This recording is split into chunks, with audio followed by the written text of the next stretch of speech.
Now with the basic settings and configurations all done, in this video we look at the core of a pipeline. How to add the tasks and configure the tasks in a pipeline based on your project. So we have the agent job which we added, which we identified and added. Now, in order to add based on a project, as I said, you will have, if it's a .NET project, you'll have a .NET build, a .NET publish and build commands. If it's Java, you will have Maven task related.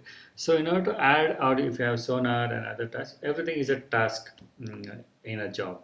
So in order to add a new task, you click on the plus, and then you can search the list of tasks available based on your activity. Example, if you're trying to build a project, you can go here and say, if it's a .NET Core, you select a .NET task, .NET Core task. If it's Android, you select Android and various other.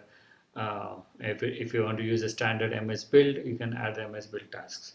So if I use the .NET Core, once I add this task, I will be able to change the display name, what is the command I'm trying to run, and what is the variable input that I need to give for this task to execute successfully.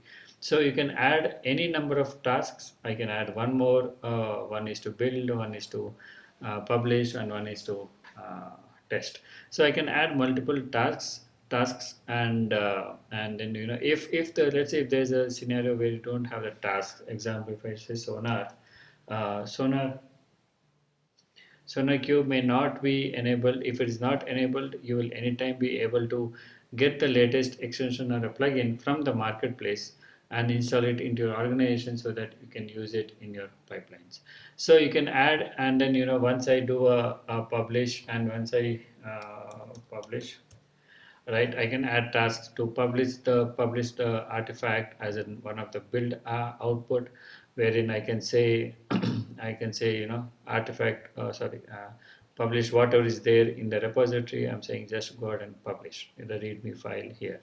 So once you enable this, I'll disable these two for now. So I can add any number of tasks and I can publish the output of my tasks into the pipeline as part of my the CI build.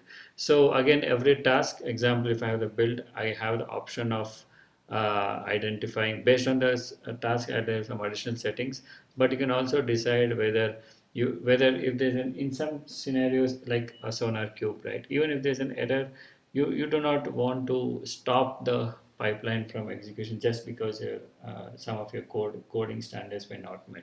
So you can say continue on error, which means that even if there is an error in this step, it would still go ahead and complete all other steps and tasks so that the pipeline will go ahead while it still shows up as a warning instead of a success or a failure. So continue on error indicates that even if it's error, just ignore and move on. And again, similar to your, you have a timeout, how long this task can run. If it runs more than 5 minutes, let's say, yeah, it is a indication of a issue. Then we say 5 minutes. Then it would stop right after that fine if it exceeds the 5 minute limit, and run this task. What is the condition under which you want to run whenever a previous task is succeeded, or a custom condition. Let's say you want to run it only when a particular branch is being built, maybe the main branch.